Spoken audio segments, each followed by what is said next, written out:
എൻ്റെ അമ്മയുടെ ഓഫീസിൻ്റെ വെളിയിൽ നിന്നിട്ട് ഞാൻ എൻ്റെ കൂട്ടത്തിൽ ഒരു വണ്ടി വരടാ, വണ്ടി ഇങ്ങോട്ട് ഇടറാന്ന് പറഞ്ഞപ്പോൾ അവർ അവിടെ നിന്ന് യൂട്യൂബർ എടുത്തിട്ടിട്ട് ജയൻ അമ്മയുടെ മുമ്പിൽ ഒന്ന് ചാനലുകാരെ അടിച്ചോടിച്ചു വിട്ടു എന്ന് പറഞ്ഞു. സത്യവിരുദ്ധമായ ഒരു വാർത്തയാണ്. ഇതിന് ഞാൻ എന്ത് പ്രതികരിക്കാൻ കിട്ടി? ദേഷ്യത്തിൽ നിൽക്കുന്ന വിഷല് കിട്ടി. ഞാൻ നമ്മുടെ ഡ്രൈവറോടാണ് പറഞ്ഞത്. അത്രയും യൂട്യൂബേഴ്സ് അവിടെ വന്നിട്ട് അവരോടല്ല. ദീപു എന്ന് പറയുന്ന ഡയറക്ടർ അപ്പുറത്തെ വഴി കൂടെ ഇവരെ ഫേസ് ചെയ്യാൻ മടിച്ച് ഇറങ്ങിപ്പോയപ്പോൾ ഞാനല്ല, വണ്ടി മാറ്റിയിടാം. ഇത് ഞാൻ പറഞ്ഞത് വണ്ടി മാറ്റിയിടാന്ന് പറഞ്ഞാൽ ദീപുവിന് കയറി പോകാൻ വേണ്ടിയാ. യൂട്യൂബേഴ്സ് അവിടെ 100 പേര് ക്യാമറ ആയിട്ട് നിൽപ്പുണ്ട്. ഞാൻ ഇവരോടൊന്നും പറഞ്ഞിട്ടില്ല. പക്ഷെ അവിടെ നിന്ന് ഏതോ ഒരു ബുദ്ധിമാനായ യൂട്യൂബർ, ഞാൻ അവനെ ബുദ്ധിമാൻ എന്ന് പറയുന്നത് അവൻ്റെ മണ്ടത്തിൽ, അവൻ്റെ കുബുദ്ധിയായിട്ട് എനിക്ക് തോന്നുള്ളൂ, അവൻ വേഗം ഇത് എടുത്തിട്ട് പിറ്റേ ദിവസം എടുത്തിട്ട് പറഞ്ഞു അമ്മയുടെ ഓഫീസിൻ്റെ വാതിക്കൽ വന്നവരെ ആട്ടിപ്പായിച്ച് ജയൻ ചേർത്തല. കുറേ പേര് ജയൻ എന്താ മാർപ്പാപ്പയാണെന്നൊക്കെ ചോദിച്ചു.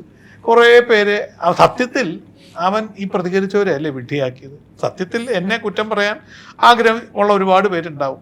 അവർ എന്നെ വല്ലാണ്ട് ഉപദ്രവിക്കുകയും എന്നെപ്പറ്റി പിന്നെ മറ്റേ അഹങ്കാരിയാണെന്നും മറ്റേതാണെന്നും മറിച്ച്. അപ്പം ഞാൻ മനസ്സുകൊണ്ട് ആശ്വസിച്ചു. ചെറ്റയെന്ന് പറയുന്നില്ല എന്നുള്ളത് അഹങ്കാരി എന്ന് പറയുന്നതാണ്. കാര്യം ഞാനൊരു ചെറ്റയാണെന്ന് പറഞ്ഞില്ലല്ലോ, ഒരു അഹങ്കാരിയാണെന്നല്ല. അവിടെ കിടക്കട്ടെ, പക്ഷേ സത്യം ഇതൊന്നുമല്ല.